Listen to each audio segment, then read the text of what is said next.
In only 8 short episodes, we've got 4 archbishops attacking, Subaru dealing with phenomenon he can't even understand, Amelia captured, Beatrice in a coma, Garfield dealing with some serious personal issues, Wilhelm also dealing with some serious personal issues, Reinhardt being Reinhardt, Krusch permanently disfigured, Al being sus, Mimi and her brothers close to death, Julius lacking self-confidence, then Priscilla somehow coming out on top as the unexpected heroine. There's also Felix thinking he's useless, as well as Otto scurrying about dropping bombshells proving he's best boy all over again. So yeah, it's a lot. So much so that the anime has had to gloss over a lot of it. This unfortunately means the side characters don't get the development they deserve, but that's exactly why I'm here. So if you want to see what from the novel didn't make it into the finale, stick around cause I'll be going through all of it. I also highly recommend watching last week's video too, because if there was any episode to define who Subaru is as a character, this one does it perfectly. It also reveals quite a few secrets you might want to know about Al. But anyway, just one last reminder that the Succube shirts are only available till Monday, so if you want to get them before they're gone for good, be sure to check out succube.shop. They're new and improved with a high quality print on heavy durable cotton, fully made in-house and shipped internationally. So if you want a good Christmas present for your local Overlord fan, then this is right up their alley. Okay, episode 58, The Person You Will Fall in Love With, covering chapters 4 and 5 from volume 18 of the light novel. When Reinhardt came in and apologized for being late, a simple sorry wasn't enough for everyone to just forgive him. Sure, it would have been easy to just accept it and smooth things over, but because Reinhardt's presence was such an invaluable asset, everyone couldn't help but wonder how the fights would have turned out had he been there. It was a thought that made it difficult to hide their true feelings. Subaru was the only one actually ready to move on, so after jokingly calling him out and making light of his late arrival, he had helped everyone else to voice how they really felt. He basically framed it like an opportunity they'd never get again. If there was ever any time to express their grievances to a person like Reinhardt, this was likely the only time they'd get to do it. So aside from everyone else giving him an earful, Subaru's own complaint was that he waited until after the speech. If there was any person who could fill the masses with courage like how he did, Subaru believed that person was Reinhardt. Of course, Reinhardt naturally disagreed because to him, any words he might say would be received completely different. He wanted to make it clear what Subaru did was something only he could do. Now, with Reinhardt providing what was essentially an army's worth of reinforcements, Subaru could approach the situation with the newfound confidence they didn't really have before. His presence alone was enough to reassure him that they could win this. Reinhardt did have to do a bit of explaining first though, along with Otto just to satisfy everyone's curiosity. The full details behind that are something I think I'll save for a different video, but to briefly summarize why it is Heinkel took Felt hostage in the first place, well, you'd be surprised to know it had nothing to do with the witch cult at all. He wasn't working with them in any capacity whatsoever. The actual reason was something far worse, and it was all because Heinkel was a coward. All he wanted was a way to keep himself safe, and his best bet towards that was to be near Reinhardt. So, what better way to keep Reinhardt put than to take Felt hostage and limit his movements? That was the logic under which Heinkel was operating by. The whole thing was one of Reinhardt's greatest failures, and the disappointment he felt for himself was truly immeasurable. It was pain evident by his expressions showing that he truly was hurt by his own shortcomings. Otto would then go on to recount what happened with himself next, but since most of that went how we saw in earlier episodes, the only thing that needs mentioning is how he escaped. As it turns out, just like how it was for Anastasia, Kiritaka's private forces had come in and saved him. They arrived as reinforcements when they heard the tower was being sieged, recognized Otto as an emissary of the Amelia camp, then did everything in their power to create an opening for him. This unfortunately came at the cost of their lives, but once again this White Dragon Scale force had proved their effectiveness. They truly were the cornerstone of Pristella's defenses. The fact they couldn't be repaid pained Otto greatly though, since as a proud merchant who always repaid his debts, knowing this one couldn't be settled really bothered him. It had led him to the decision to pay it back by guaranteeing the fate of the city. It was the least he could do for the ones who saved him. Moving on to the discussion about the 4 demands now, the tome was currently in the possession of Darts, the famed restorer who Otto had sought assistance from. If anyone could bring this book back from the charred ashes it currently was, Darts was the specialist who could do it. He was proficient in magic that could restore it from practically nothing. So, with Otto having dropped the tome's remains off by him, that meant its current location was Dart's workshop. Beatrice was explained to be the artificial spirit after, confirming Julius's suspicion that something was different about her. This made Subaru a little bit worried, since if any spirit user could distinguish Beatrice just by looking at her, it meant she was in more danger than he thought. Subaru felt he wouldn't be able to leave her side due to the risk of someone possibly realizing who she was. Since the witch cult hadn't identified her by name yet, it was of the utmost importance to keep her identity secret. Luckily for Subaru, only a spirit user as skilled as Julius could tell, so there really wasn't anything to worry about. Subaru then went on to confirm the silver-haired elf was Amelia, leading to a very over-the-top proclamation that he would be the one to save her.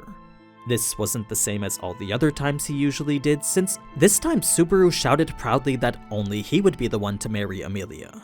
It was a bold statement that led to a comedic set of reactions from those around him. These were fairly expected, but what no one present expected themselves was for Subaru to express his feelings so explicitly and confidently. The one person whose reaction was unexpected was Julius and the deep thought he seemingly fell into. You see, where Subaru thought he'd find annoyance, he instead turned to find something almost like jealousy. There was an earnest yearning Subaru could sense behind Julius's contemplation. He never did say what it was that had him distracted, but something about Subaru's proclamation had led him to lose track of the conversation. Al would then go on to re-explain the message he got from Amelia, but something about him seemed different too. Ever since their intense exchange before the speech, Subaru found Al to be noticeably off. He wasn't carrying himself the same way he usually did. So Subaru actually proceeded to ask him about it, inquiring as to why he was being so sulky. He needed to know since they needed him for this upcoming fight. Since their last one didn't really go too well, Subaru wanted to make it clear that they needed his help now. It was a genuine request Al knew he couldn't deny, but the way he accepted it wasn't that great either. There was this chilling anger that Subaru could sense from behind it. A mysterious aggressiveness was attached to every single word he spoke. This was a wild rage Subaru knew he recognized before, but he couldn't remember from where he'd felt it.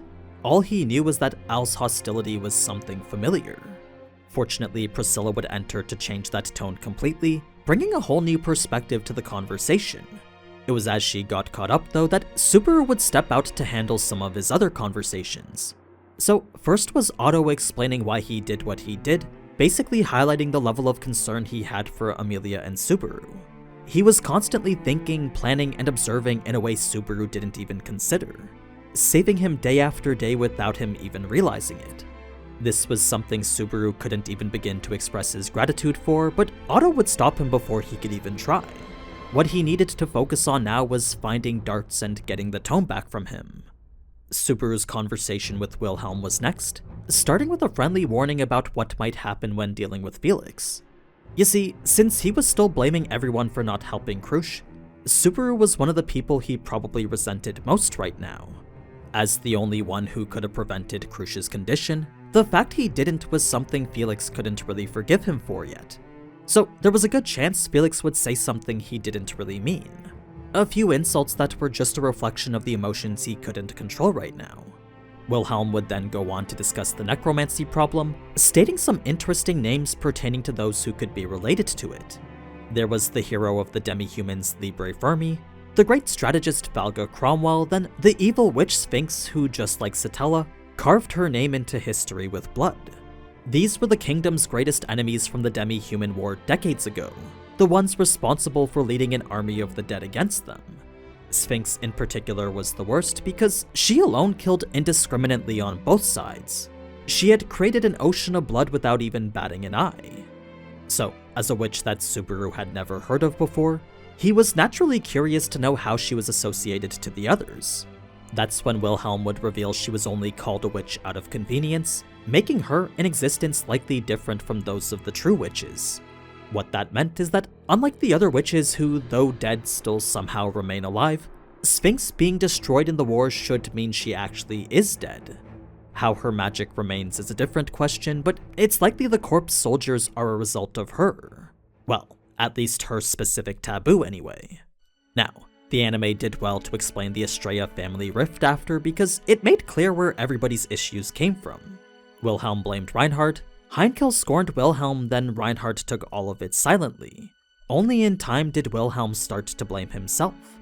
Since he was the one who convinced his wife to abandon the path of the sword, he believed it was him who caused the sword god to abandon her. He felt he caused a betrayal the sword god could never forgive, thus the reason it made her lose her divinity in battle. It was punishment for giving up on what she alone was blessed with. This brings us now to Krush, which was a scene I feel might have been a little bit rushed in the anime. Reason being that a lot of Subaru's inner thoughts were left out. He was deeply affected by the painful state Krush was in, and that made him start to wonder all sorts of questions. All doubted her virtue and looked down on her noble spirit, but none ever considered maybe she called him here for something else. No, he was instead selfishly bracing himself for the blame he felt was inevitable. So, when Krush revealed it was all out of concern for him, Subaru immediately became disgusted by his own gross level of pettiness. He couldn't believe his own short-sightedness when all Krush was doing was thinking about him. She was worried he might be afflicted with the same pain that she was. This was an unforgivable sin Subaru couldn't help but apologize for, leading to a reaction that had him reaching out to her. The contact which would reveal maybe Krush could be saved. The thing about Subaru being able to absorb the curse himself though is that whatever he took in wasn't equivalent to what he took out. With only Krush's left hand and part of her face being healed, Subaru's entire right arm had changed because of it. It showed this wasn't an equivalent exchange like how he thought. If anything, the exchange was something like 10 to 1 or more. That being the case, if Subaru was to absorb Krush's curse in its entirety, it's likely no part of him would remain unaffected. This was a consequence he was more than willing to accept though, leading to an emotional exchange where Krush would have to tell Felix to stop Subaru. Of course, Felix wanted Krush better more than anyone, but even he couldn't go against her wishes right in front of her like that. It was a challenging decision that really tested his resolve. Subaru's too. This made Subaru's line at the end all the more impactful because despite all the pain Krush was currently going through, she was willing to bear it so that Subaru could follow through on it. If anything, it motivated Subaru to make sure he could. It was after that Wilhelm would ask if Subaru's right arm was truly okay, to which Subaru would respond just as you'd expect. If all he got were these nasty scars, then that was a price he was willing to pay in order to save Krush. Sure, he was a bit reluctant to permanently disfigure himself, but if there truly was no other solution, then Subaru was ready to cover his entire body like this. He knew he would just have to apologize to Amelia, Rem, and Beatrice later. Either way, this whole thing was yet another mystery added to that body of his. There was Return by Death and his resistance to the witch factor, and now the curse of the beast fighting against the curse of the dragon blood. Subaru truly had no idea what it was going on inside of him. In any case, when returning to finalize the key parts of the plan, Subaru decided not to tell anyone what just happened with Krush. Since he intended to save her whether people wanted him to or not, he decided to avoid any conflict and treat it as an ask for forgiveness instead of permission type situation. When Priscilla announced her bold move next, Subaru knew he had no right to contest it. If they had allowed Krush to fight before, then she was fine to do so as well. Besides, to Subaru her power and swordsmanship was at least similar to that of Krush's.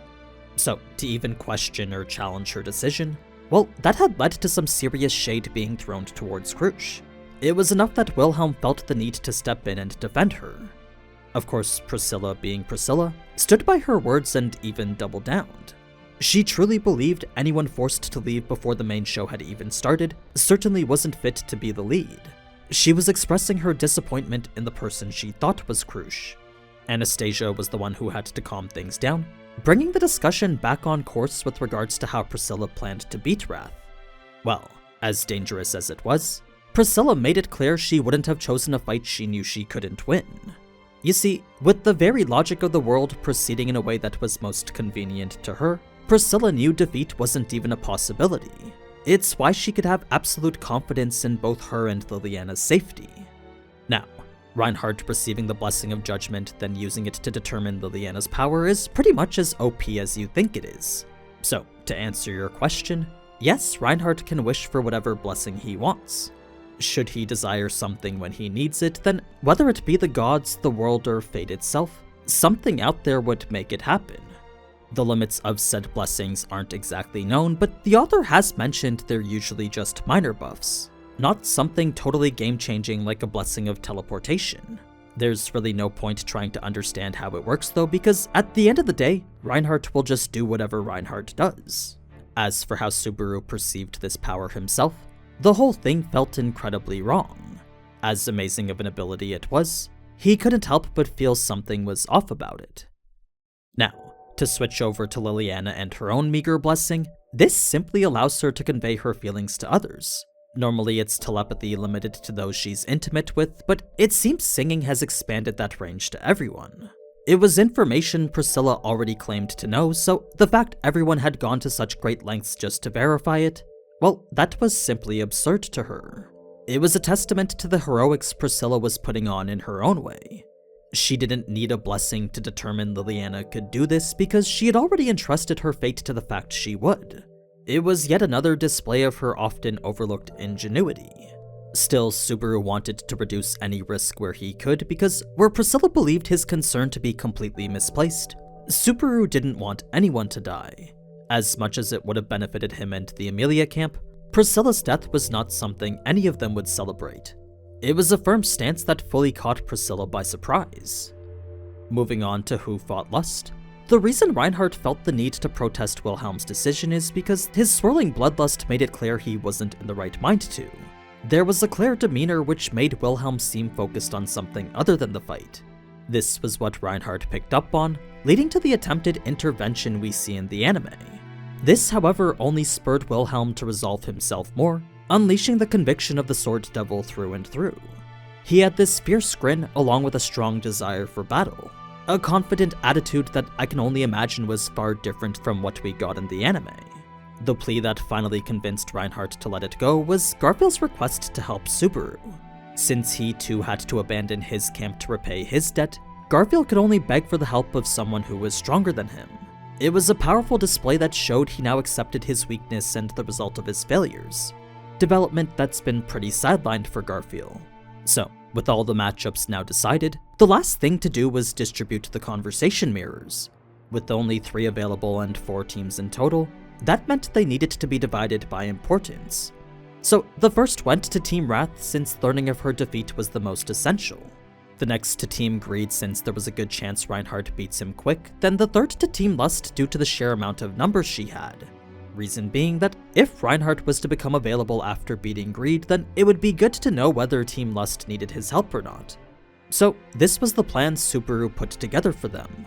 A counterattack which had everyone all tense, up until Subaru made his declaration that they were going to win.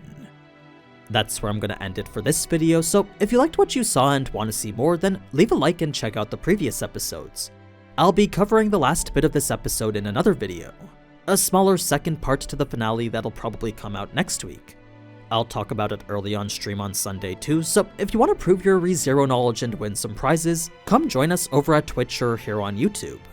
But anyway, as always, thank you so much for watching, and if you enjoyed this type of anime content, then you already know what to do. So, until next time, ciao!